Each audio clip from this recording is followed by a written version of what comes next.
الرحيم يا أيها الذين آمنوا خذوا حذركم وقال رسول الله صلى الله عليه وسلم لا يلدغ المؤمن في جحر واحد مرتين. زما عزت مندو مسلمانان ورونو، ما د قرآن پاک د یو آیت صحیح سولستلا او د بخاری او مسلم شریف یو روایت ما اولستلو. پدی آیت کے او احادیث پدی کے مسلمانانو تا تعلیم دارے کہ اے مسلمانانو خذو حذرکم، خپل حفاظت خپل بچو لازم انہی سے. اور مشکات شریف کے ددے متعلق رو باب دیا، باب الحذر والتأنی فی الامور، یعنی دا بچو اخیاریدل او پکارونو کے تدبر کول، سوچ کول. دا دی متعلق احادیث یوسو ذکر کوا او په هر زمانہ کی د دې اسلامی تعلیمات و ضرورت هر چاته دی، او خصوصا زمونږ د معاشره کې اوس په دې دور کې چې کله نه دا موبایل لاغلی دی، نو د دې خبرو ضرورت ډیر زیات سیوا شوی. ځکه تشې دوکې دي یا یو سیز اخلی آنلاین، نو سیز بار تا یو خیا او بکی در سر دوکا. دا دوکی پدی آنلاین سیزونو کی دومر ډیری دی. او دویم زمون عام معاشره کی چې مونږه غلطی دار زمونږ د مسلمانانو، مونږ وی توکل میں وکو، وی په توکل میں الک ته وای پرچا دی څنګه وکا، وی په توکل میں وکا، اوبجیکټیو میں په توکل وکا،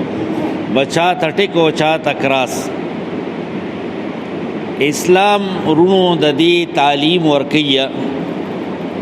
چې تاسو با اوخيار اوسئ،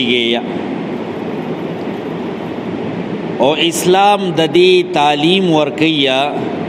وتأنی فی الامور، چې پکارونو کې با عجلت نہ کے، تعدیب نہ کے، بلکہ سوچ سمجھ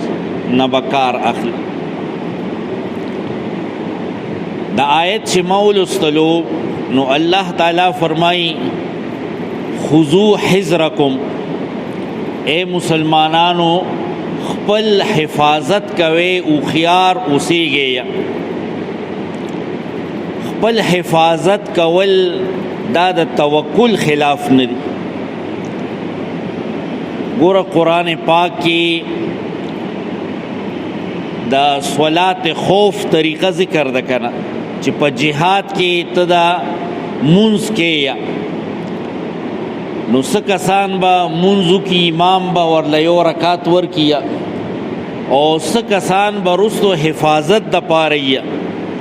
نو چې کله یو رکاتو شي دی به رستو لاړ شي، هغه رستو به مخکې راشي، هغې به یو رکاتو. او الله تعالی په هغه آیتونو کې فرمایي چې کافر خو غواړي چې تاسو د خپل اسلحې نه غافل شئ، نو تاسو باندې په یو ځل حمله به وکړي. نو دې کې تعلیم داري چې د خپل ځان حفاظت کول دا د توکل خلاف نه دی. اوخیارېدل یو سیس کې سوچ کول دا د توکل خلاف نه دی. پرچه چې یو ماشوم کوي نو هغه له پکار دی چې هغه ښه تیاری وکړي او د عقل په طور باندې هغه وکړي، د خپل پوهې په طور وکړي. کو مونږ اټکل چې اټکل دی ته وایي چې بې سوچه قرآن پاک کې چې ته لولې نو د کافرانو باره کې الله فرمایي چې دی اټکل کوونکي دي. وَإِنْ هُمْ إِلَّا يَظُنُّونَ داسې الفاظ دي سورې نجم کې، دارنګې نورو سورتونو کې یا چې دی اټکل کوونکي دي. ما لهم به من علم ان يتبعون الا الظن، بس اټکل پسې روان دي. یو څو احادیث ویما،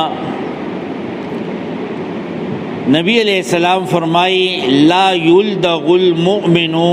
من جحر واحد مرتين، یو مومن نه دوک کیږي د یو سوړینا دوه کرتا. لا یلدغو لدغ دیت ویل کیږي چې لړم ورله ټک ورکی یا مار ټک ورکی. نو چې یو سړی د مار او د لړم په سوړه باندې یو ځل ټک اخري نو د په دویم ځل دی له پکار داري چې هغه ځای له خواله نه ورسي.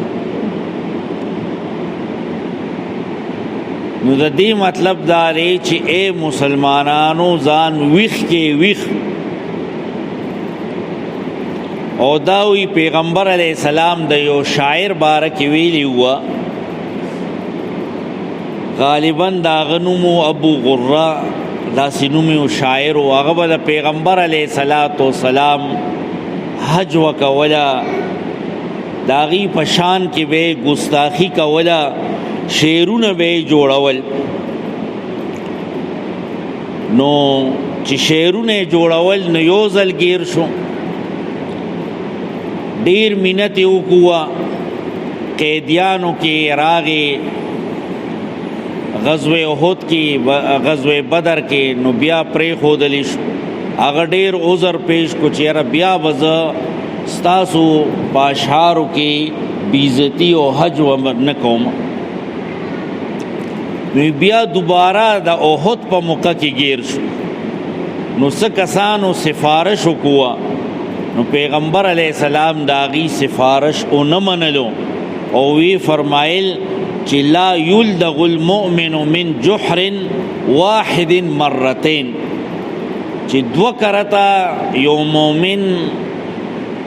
د مار د لړم په سوړه دوکه کیږي نه. نو دی وجنا نبی علیہ السلام دا بل حدیث دیا لکه ځان هوښیارول پکار دیا. دا کم از کم توکل یو اسلامی لفظ دی، دیلا یعنی لفظ د توکل وایو او کو اٹکل، لفظ د توکل وایو او کو اٹکل، نو دا خبره غلطه. توکل داری چې ته ګوره ټول اسباب د شریعت مطابق برابر کا او بیا نتیجه په الله تعالی باندې پرېږده. یو صحابي وی اے دا الله رسول دا اوخ اتړم بیا په الله توکل وکم، او که دا اوخ دکه سې پرېږدم او بیا په الله توکل وکم. نبی علیہ السلام ورته فرمایل علقها وتوکل علی الله. علق دا اتړه، ظاهری تدبیر اختیار کا، وتوکل علی الله او بیا نتیجه پچا باندې پرېږده په الله باندې. نو مونږ لکه ما ووی اټکل چې کوم د کافرانو برائی الله بیانی قرآن پاک کی بیا بیا، نو مونږ هغې ته توکل وایو. د شریعت تعلیم دا دی چې ته به ځان ویښ ساتې. دا حدیث پاک تے الانات من اللہ والعجلت من الشیطان. الانات من اللہ پیوسیس کے غور کول، سوچ کول او په مزه باندې یکدم فیصله نه کول، دا صفت د الله خوښ دی. من الله معنا د الله په خوښ صفتونو کې. والعجلة من الشیطان او تلوار کول، تادی کول، دا د شیطان د طرف نه دی. معنا د شیطان دا کار ډیر خوښ. وی نبی علیہ الصلوۃ والسلام تا یوزل دا مسلم شریف کی دیا یو وفد راغی چې نبی علیہ السلام لا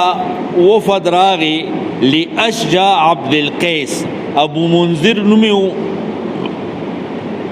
داغی یو قبیلی وفد راغی. نو داغی مشرو ابو منذر. نو هغه مسجد نبوی خو لکه ساده مسجد و. نو اوس چې هغې راتلل هغه خلک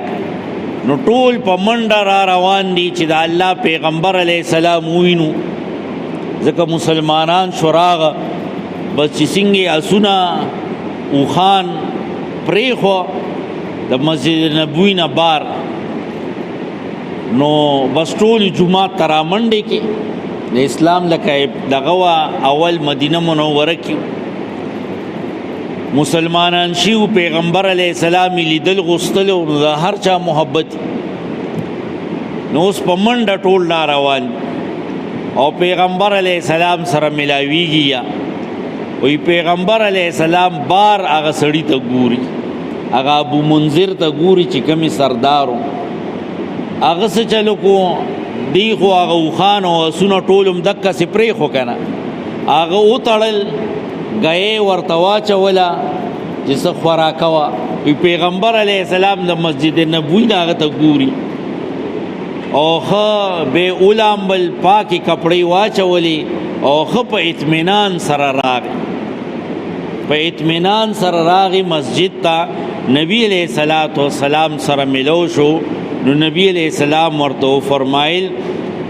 ان فیک لخصلتین یحبهم الله.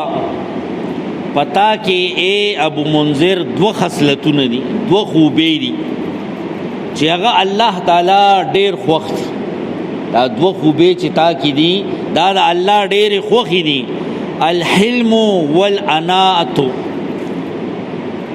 الحلم یو بردباری، لکه بردباری صبر، او دویم دا دی چې ته لکه سوچ کې تدبیر کې یا د ټولو خو بس را منډې کې هر څه په ځای پرېښو. تا هغه سونه اوښان هغه وتړل، هغې لرې ګیا ورکه، هغې لرې اوبه ورکې او ښه په مزه راغی. نو الله تعالی ستا کې دا دوه خصلتونه اچولی دي، نو دا الله تعالی دا ډیر خوښ دی. نو بل روایت کې دي چې ابو منذر وی چې اے دا الله رسول علیه السلام دا ما ځان کې په تکلف راغوستی دي که نه زما په فطرت کې دي. وی نبی علیہ السلام ورته وی چې نه دا الله تعالی ستا په فطرت کې چولی.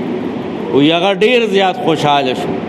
که دا زما په تکلف ما ځان کې دا صفتونه پیدا کړي، نو دې اندیشه او یره شته چې دا زمانه ختم شي. لکه یو سړی ظاهري هغه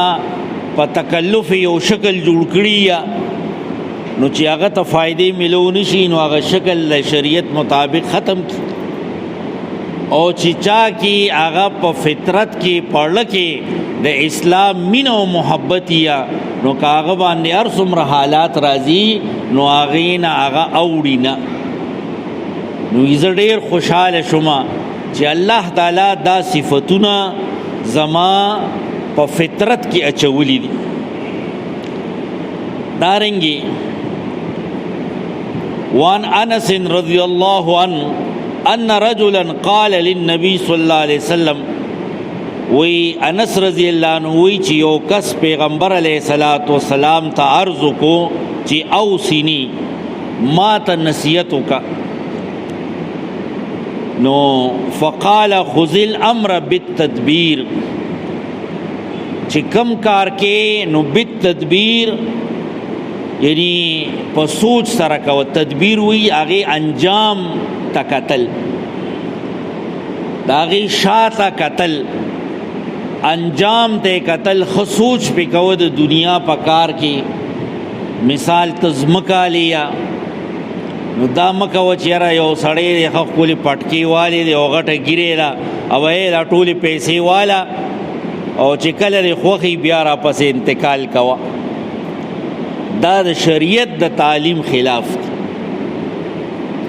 ہر کار چکے خذ الامر بالتدبیر په سوچ سره کوا داغنا پیسی بیانور کا فرت والا پټوار تلار شا وی ګوره چکی کا چې کم نمبر خسره دا کم زیدیا اسې نظمک یو زیا او انتقال په بل ځای کیا نو دا خبرې د شریعت لکه موافق تی چې ته دا کارونو کی خذ الامر بالتدبیر په سوچ سرا کار کوا او بیا ورته فرمای فإن رأيت في عاقبته خيرا فامزه که پویږي چیرې د دې لکه انجام په ظاهر خري نو وی کا وإن خفت غيا فامسك او چې پویږي چیرې دا کار لکه خنریا نو بیا هغه پریک دا هغه مکو نو خذ الامر بالتدبیر تدبیر حاصل وا او دا یو حدیث پاک کی راضیہ چې نبی علیہ السلام فرمائل